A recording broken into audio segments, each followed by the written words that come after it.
My background was really much more in policy than it was in industry. Federally illegal, all of these laws are state law. Local and municipal and state approval are, at this point, arguably more important than anything at the federal level. The real issue that impacts real people, the brands that provide a great quality product at the lowest price point. Welcome to WeedBudz Radio. I am your host, Rye, and in the studio, as always, with Mr. Matt Perry. Matt Perry, how do we sound today? Check 1, check 2. It sounds nice and clear. I like the levels. We got some new mics going on, so it's an exciting time to be here and be listening to WeedBudz Radio. Today is a very interesting podcast. Like you said, it's a very diversified business that Kris Krane runs, and he covers a lot of ground across the country. So what are some of the things we're going to hear today? So we're going to hear how Kris went from activist to entrepreneur. I would say that he's also a little bit of an economist because I have been following him for some time now, and he's so strategic with everything that he does. And so I want to jump right into our interview with Kris, and we'll connect after. Thank you so much for joining WeedBudz Radio. Thanks for having me. So, Kris, you are the co-founder and president of Forefront Ventures. You've also been an associate director of NORML, and the resume kind of goes on and on. And so if you don't mind kind of telling us, how you first got into the cannabis industry, and then maybe we can talk about some of the trends that you're seeing and some of the great work that Forefront is doing for the industry. Sure. Well, I appreciate that. And I've been involved in this issue for over 20 years now. Sort of got my official start originally with what was like a campus NORML chapter at American University that then became one of the first chapters of Students for Sensible Drug Policy. Did campus activism on this issue, ended up getting a job working at NORML as the associate director in the national office. That led me to becoming the executive director of Students for Sensible Drug Policy. So, my background was really much more in policy than it was in industry originally. And I made the move to the industry in really late 2009 as I left SSDP because I was seeing the very real impact that particularly some of the early model retail dispensaries in California, especially in Northern California, were having on changing public perception around what cannabis distribution can look like. Places like Harborside Health Center, Peace and Medicine, Berkeley Patients Group, some of whom were donors of mine when I was running SSDP. And so I moved out to Northern California. I started working for a company called Cannabis, which has not existed for a long time. But it was sort of an offshoot of Harborside Health Center, started by Steve D'Angelo and a number of others to help them replicate the operating model that had made some of these early model dispensaries so successful.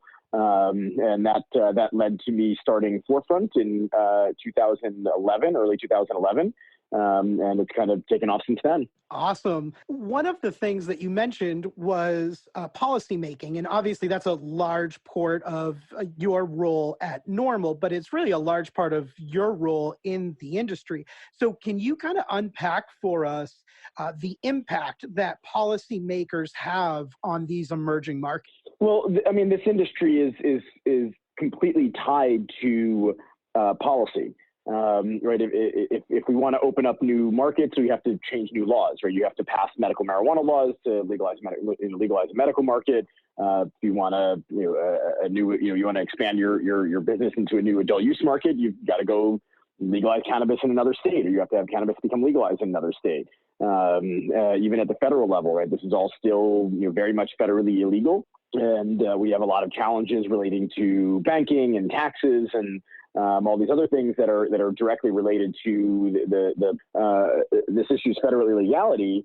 And so, everything that we do in the industry is directly tied to policy change and regulatory change. And something that I think maybe a lot of entrepreneurs looking to get in the space, they hear about the federal regulations, but can you kind of break down, like, if you are looking to open a dispensary, and not even, right, because it's really any sort of retail or product development in this space, you're going to need your local reps and municipalities, right? So, I mean, there's a lot of work that we can kind of do on the state level while also focusing on the federal. Sure. Well, look, while this is federally illegal, all of these laws are state law. So you need your state to pass good laws. You need them to then pass good regulations that govern those laws. Most states have some degree of home rule or municipal rule, or at least local support or local approval for these types of operations. So if you're trying to open a dispensary in most states, or even a cultivation site, or you need to have the approval of the town that you plan to locate in. So local and municipal and state approval are, at this point, arguably more important than anything at the federal level, other than at the federal level, really, legalizing cannabis as a whole, and maybe on the margins, right, helping to fix something like banking or the 280 tax issue.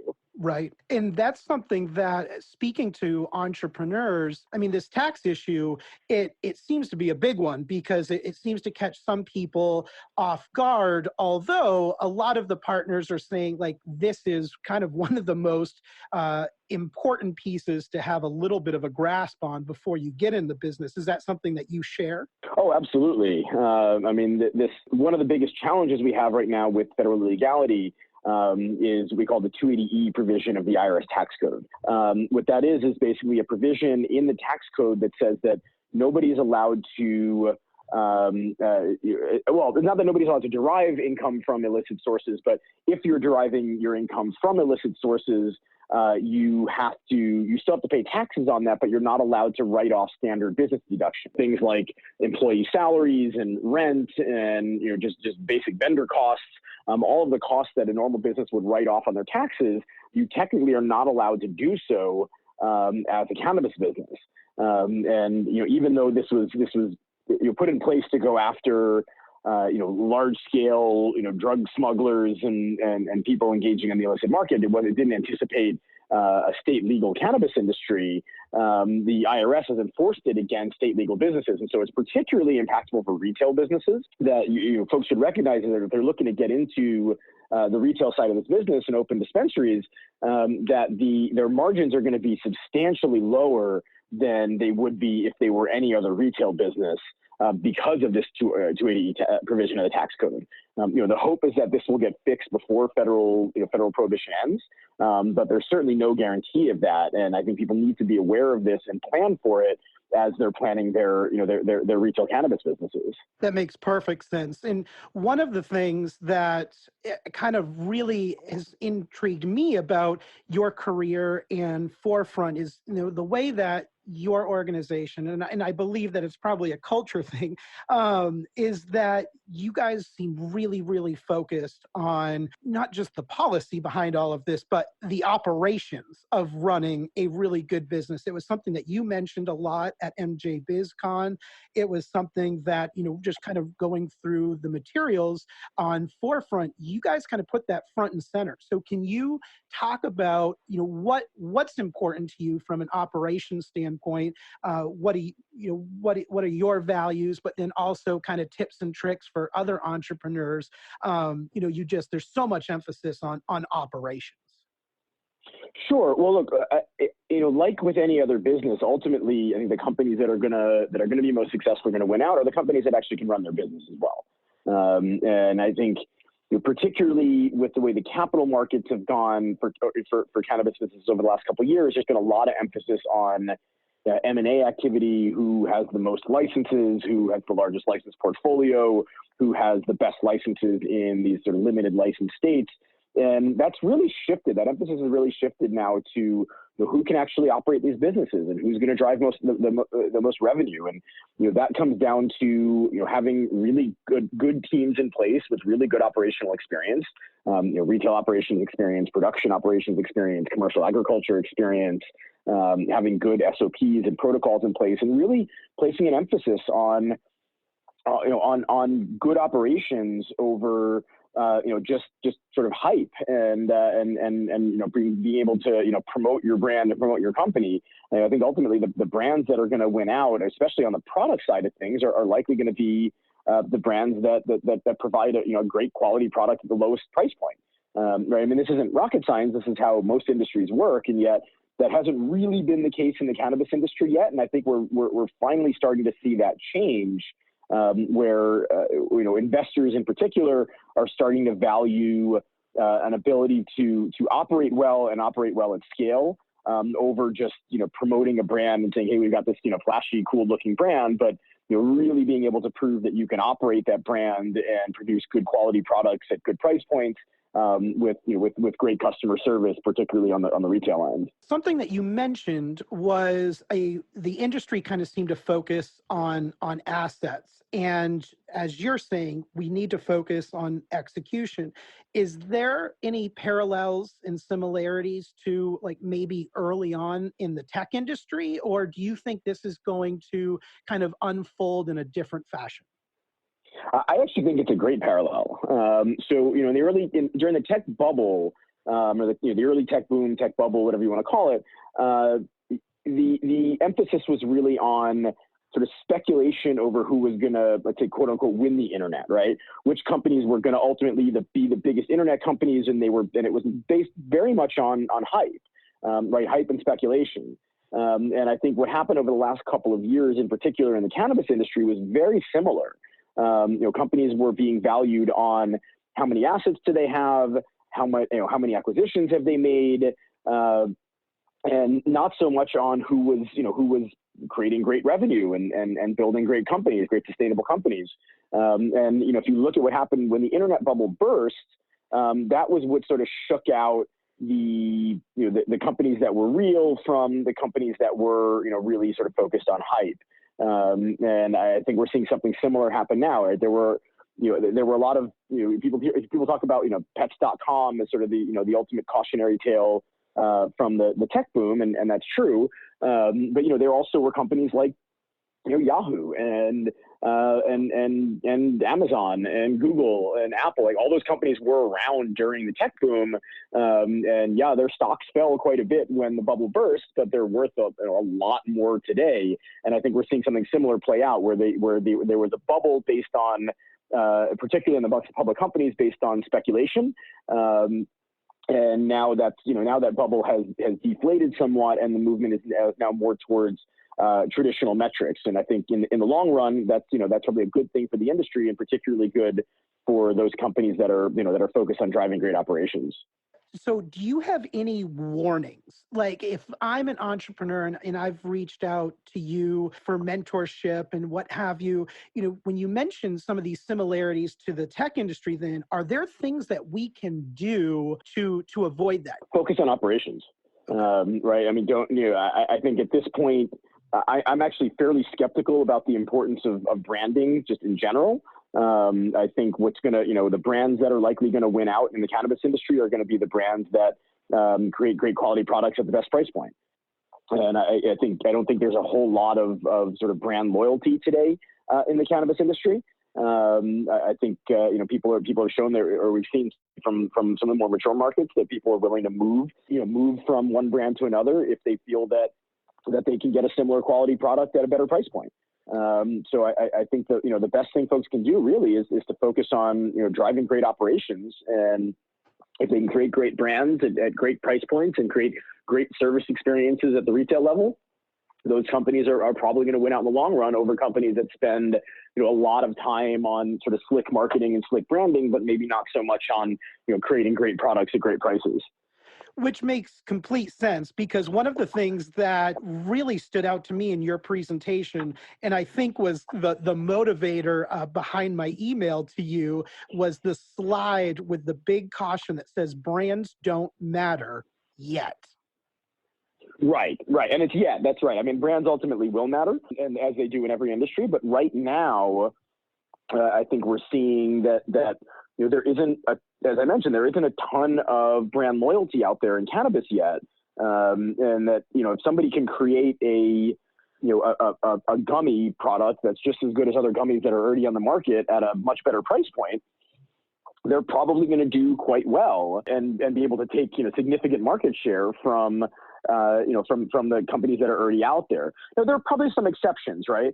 I mean, there's some products, some brands that, I think brand loyalty be a little bit more important. Some specialty products. I usually use the example of a company like, say, Foria, which creates potentially sexual aids, right? They create, lubes and sex aids and that kind of stuff. And, for something like that, I can see people having a bit more, more brand loyalty. That's not the kind of product that you're going to sort of bargain shop for.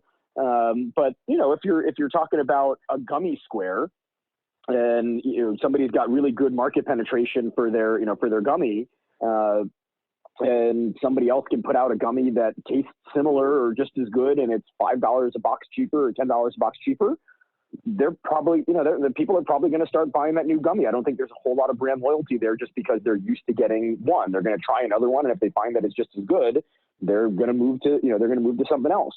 And I think that's going to be a positive for the industry as a whole and a positive for the consumers, because it's forcing companies to focus more on creating good quality products and at better price points. And I think that's, that ultimately we're going to see how this all shakes out in terms of what the winning brands ultimately are over the course of the next few years. Absolutely. And at the end of all that, ultimately the consumer is the one that ends up winning. That's right. And there's a lot more to go here, right? This is still a state-by-state industry. It's still only legal in 11 or so states, and we haven't seen federal legalization yet. And when that happens, there's going to be a whole bunch more efficiencies and economies of scale built into the industry that are not possible now while it's still state by state. There's also going to be regulations that come down the pike that I think a lot of people today aren't necessarily prepared for. And so this industry is very, very, very much in its infancy. And I think, 10 years from now, it's going to look quite a bit different than it looks today. Absolutely. You mentioned, and I keep hearing this, I heard it a lot at MJBiz, and it was in your presentation. Can you break down for us what a battle-tested market looks like? Sure. So when we talk about, battle-tested capabilities or battle-tested markets, I'm referring more to predominantly the West Coast markets. Places like Washington, Oregon, Colorado in particular, California to a lesser degree because it's going through a pretty major transition right now with the implementation of adult use. It's taking quite a while. But those states have much less limited licensing than we typically see in more of the East Coast markets. There's not a limit on the number of overall licenses that can be granted in those states. You have a lot more operators, particularly on the production side, which means you have a lot more competition, and you've seen massive downward price compression in places like Oregon and Washington and Colorado in particular. When that happens, being able to have really highly efficient operations is what starts to separate the winners from the losers in those markets. We merged last year with a company called Cannabis out of Washington, and that whole team now runs our cultivation and production side of the business. And the reason that we did that was, not because they're the leading producer, just because of the leading producer in Washington, although that's a huge bonus, but because the reason they're the leading producer in Washington is because they've figured out how to operate in a hyper efficient manner in this heavily price compressed, heavily competitive market. And ultimately, if you can win out in a market that has seen that kind of major price compression, and you can create products that are competitive and the lowest cost in a market like that and still have margins, that's the kind of thing that we think is going to ultimately determine winners from losers. And so our thesis there was, let's take those sort of battle-tested operations from this heavily competitive market with massive price compression, and let's let's use that level of operational efficiency in more of these Eastern markets where most of the operators haven't had to really compete at that level because, there just isn't that much competition and prices have remained pretty steady. We think that kind of operational advantage in that was honed in a battle-tested market that's then brought to a much less competitive market is going to create a really big market advantage. Awesome. Thank you for that, because I think we hear the term battle-tested markets a lot. And if you're not really living this every day, you might not really know what that means, because you might have an operator, in one state be like, wow, I'm battling every day, but so I think it helps to really kind of define that as we look at it. And so you mentioned a merger within your cultivation. One of the things that I come to conclude is that Forefront seems like you're kind of diversified in a multitude of different things. And, from what I've found, and correct me if I'm wrong, is that Forefront has 3 main divisions. Underneath the parent company, that's right. So our 3 main divisions are Mission, which is our Mission Dispensaries, which is our retail division. And I actually serve as president of both Mission, our retail division, as well as our parent company, Forefront. And then we've got Brightleaf, which is our cultivation and production wing, which is essentially made up of the folks that used to run Cannabis and that Washington operation I mentioned. And then we've got Pure Ratios, which is our CBD wellness brand, and that's also run out of California, and the division we're particularly proud of. They do both CBD, hemp-derived CBD wellness products, as well as cannabis-derived CBD wellness products. That's amazing. How many states are you guys in for your dispensary? We're in 7 states, I believe, currently. That's incredible. Now, does all of your cultivation, is that under Brightleaf? They're handling all of the cultivation production for us. So we currently have cultivation production in Illinois, Massachusetts, Washington, obviously, and about to launch a large-scale project in California. And we'll soon be launching cultivation and/or production in Michigan and Arizona as well. That's amazing. When you look at the states, obviously, we have, a dozen states or so that, you've been, really actively kind of engaged in. Foreshadow, if you don't mind, some of the states that are really on your radar for that next kind of big wave in transition. That's a good question. So, right now we have a very big focus on Illinois. I think most folks who've been following this know, Illinois went adult use just recently. And we've been quite active there. We've got a store and a cultivation production facility in Illinois, so it's been a big focus for us. And really expanding our footprint on the cultivation production side of things is a big focus for us here. Massachusetts is another state that we're spending a lot of time on. We've got a few medical facilities that we're gearing up to turn on for adult use as well. And we think that's a really exciting market that's still, while the law passed a couple of years ago, or over 3 years ago now, I should say. It's still a pretty immature market overall. So we're excited about some of the potential for what's to come in Massachusetts. Michigan as well. We have a presence there, and that state is just kind of getting online for adult use. And then if we look out a year or so from now, I think the states on the horizon that are most poised to transition from medical to adult use, you look at states like Arizona, which will have a ballot initiative this year that I think is likely going to pass, New York, New Jersey, Connecticut, Rhode Island, New Mexico all have chances of passing some form of legalization this year.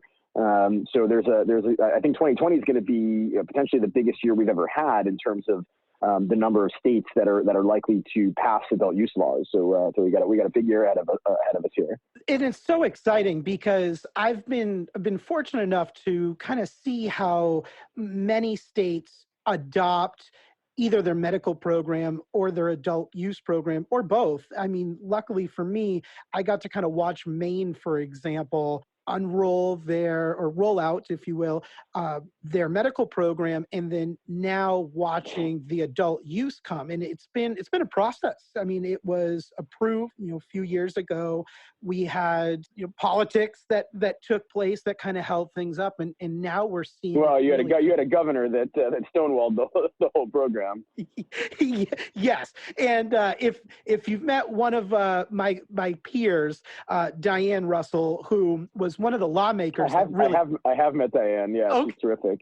She's amazing. And so really dear friend, watching kind of what she went through as a policymaker. And that's why I asked you that question, because I feel like sometimes, we keep, those of us in the industry, we might keep policymakers at an arm's length, but at the same time, like we need those partnerships and we need those partners because we have to be educating kind of back and forth, right? Oh, absolutely. I mean, those partnerships are crucial. As I mentioned, there is no cannabis market if you don't have have political change, right? This is all driven by politics and policy and political change. So, folks like Dan Russell are crucial for the success of the industry and all of these business opportunities. Right? None of this would exist if it weren't for this policy change. She's going to be blushing when she hears that, I'm sure. You're right. I mean, it was frustrating because I got to witness here's some of these, like, for example, I became a medical patient in Ohio, which in my opinion is one of the most challenging to get up and running, but also to be a patient in. I mean, the process is kind of what motivated me to bring WeedBudzz kind of to the audience and to the public, is because I almost quit. It was something that you do this, then you go here, then you have to fill out this, and you feel like you're just giving away every ounce of personal information. And so it was really daunting. And so that's why I wanted to kind of not just reduce the stigma, right? And that's kind of the empathy piece of what WeedBudzz focuses on. As I mentioned, education, experience, and empathy is that, these are patients. Every consumer is, I had an interview a few weeks ago where somebody said everybody's a patient, whether they know it or not. There is something that they're receiving from this medicinally, therapeutically. Recreation, in my opinion, is very therapeutic, and so it's that's fair. I think So I generally like using the term wellness over sort of medical, because I think most people, medical or recreational, I think most people are using it for some sort of wellness purpose. Now there are definitely a number of people that that use it for very legitimate medical reasons, just straight medical reasons, right? People who are treating cancer pain or AIDS wasting syndrome or just a whole host of conditions that it's helpful for. But I think most people are receiving some sort of wellness benefit from it, and I don't think we should shy away from that. Of course. And if you don't mind, I always like to ask everybody how they really got into cannabis. What motivates them? Where does the passion come from? And when I think of you, there's really nothing less than just the utmost passion about this. And so where does that come from? It's a good question. So, I've always sort of considered myself somewhat activist-minded from a fairly young age, and that probably comes mostly from really from my mother's influence. She used to tell me about her hippie days and protesting the Vietnam War when she was young and all that. So it's just something that kind of that I had from when I was young. But for this issue, it was a combination of a few things. A big one being my father was a medical cannabis patient when I was quite young. He passed away when I was 8 years old. From a fairly rare genetic form of emphysema. It's not contracted, but genetic. And cannabis really helped him in the last couple of years of his life. A lot of people think it's sort of counterintuitive to think of using cannabis for it's essentially a lung disease. But we know today that cannabis is a vasodilator, meaning it helps open up the lung passages. And so when he would have these horrible breathing attacks, he would take a couple hits off a joint and it would help him to breathe. And I didn't really know what marijuana was or cannabis was at the time. I knew that joints were dad's medicine and they helped him. And, as I got older and went through, the 1980s and early 90s drug education campaigns in New York, and it was sort of the equivalent of the DARE campaign, realized very quickly that I was being lied to about cannabis and marijuana, because I remembered how helpful it was for my father. At the same time, had a decent amount of substance abuse issues in my family. Had some, particularly a couple of close relatives who struggled with heroin abuse. And so as I got older, I just started thinking a lot about the way that we deal with drugs in this country and the way that we deal with drug policy, and just how counterintuitive it is, or not counterintuitive, but counterproductive it is, that we need to be treating, anybody who uses drugs, not just cannabis, but treating drugs in general as a public health issue, and a human rights issue. And that cannabis in particular is by and large a social good, and not something that we should be punishing people for. Absolutely. Well, I have to say, thank you so much for sharing that, because I believe that most people that we have spoken to have really powerful motives behind their activism. And so I know that's a really personal story. I really appreciate you sharing that with us. Absolutely. Yeah, no, I'm not shy about it at this point. And I think it's important that folks understand that, this is a real issue that impacts real people.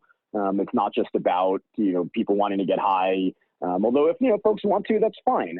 But it isn't just about, we want to let people go get high, but it's about, real people with real issues, and who benefit tremendously from the use of this healing plant. One question that I have, so the healing plant, right? And so when we're talking to people about cannabis, right, people that aren't necessarily interested, one of the things that I'm curious about is that I feel like there's members of the community, right, that might have early on marketed, well, I mean, cannabis isn't bad because CBD is medicinal.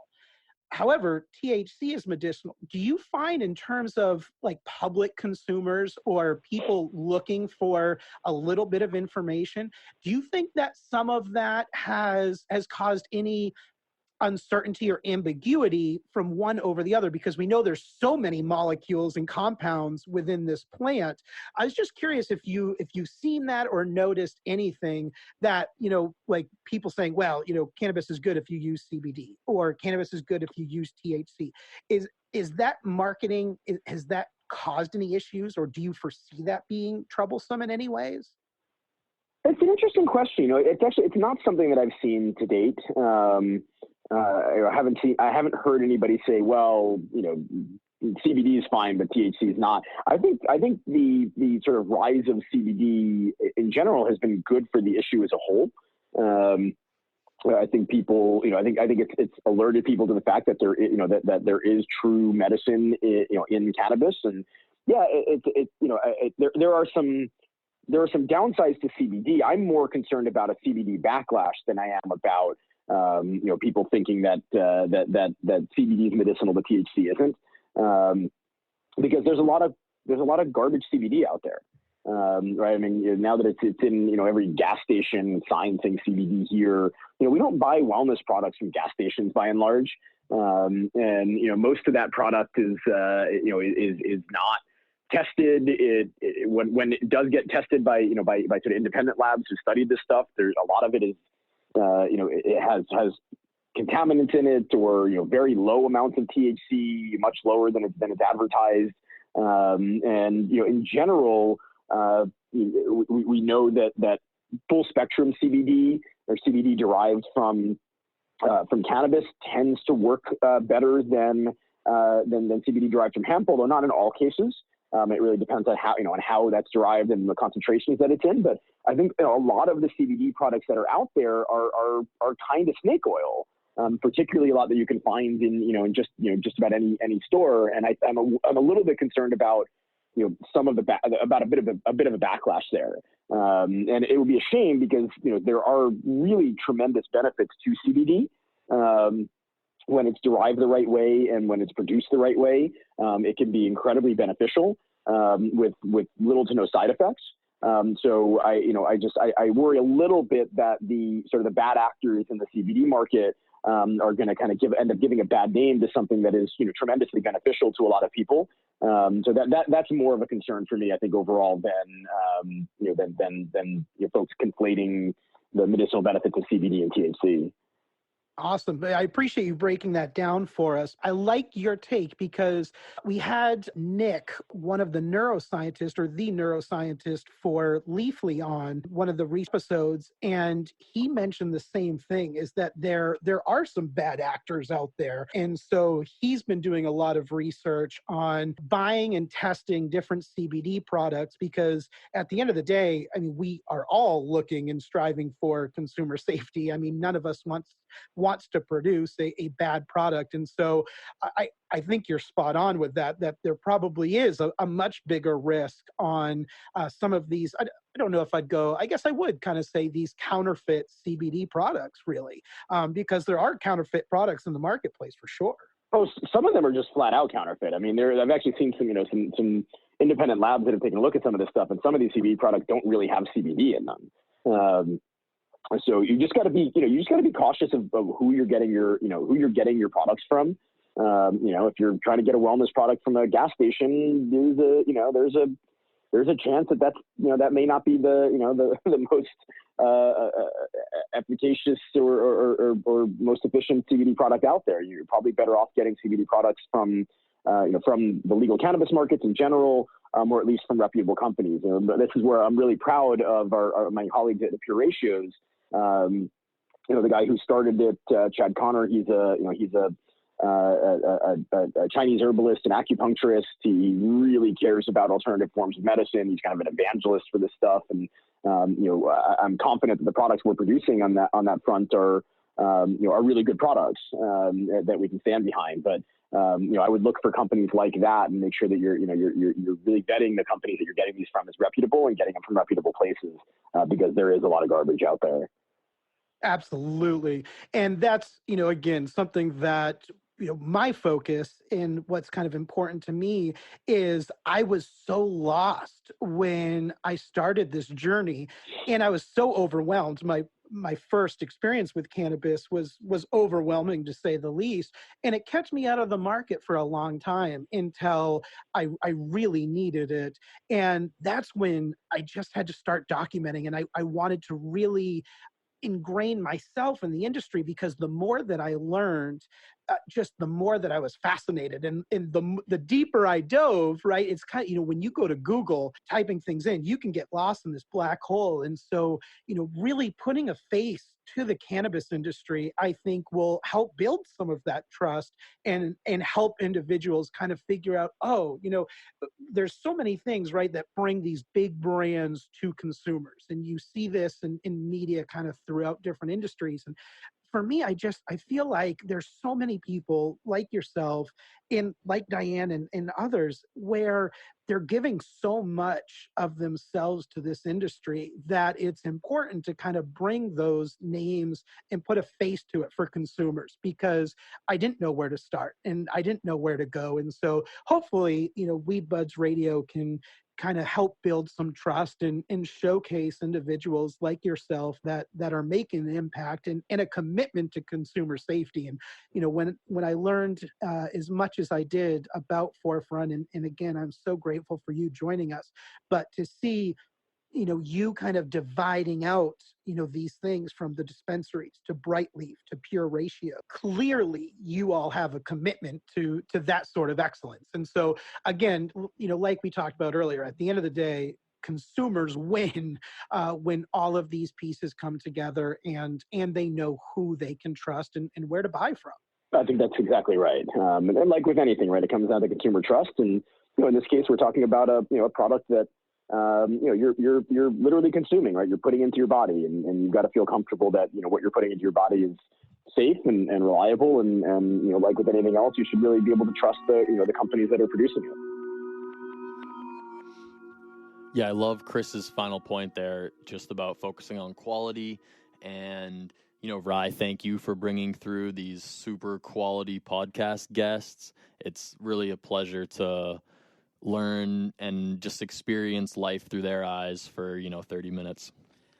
I really appreciate that, and it's an honor for me to be able to kind of sit with these individuals and help bring them to the audience, because it's hard to connect with an industry. And people like Kriss, who are visionaries and have been in the industry and activist and entrepreneur, it's nice to be able to celebrate those individuals and the quality of work that they're doing. And so be sure to check them out online at 4frontventures.com. And you can learn a little bit more about Kriss, his team, and their company. And while you are in that browser, be sure to click over to WeedBudzRadio.com. Leave us a rating, review, and share anywhere where you listen to these podcasts. Until next time, puff, puff, peace.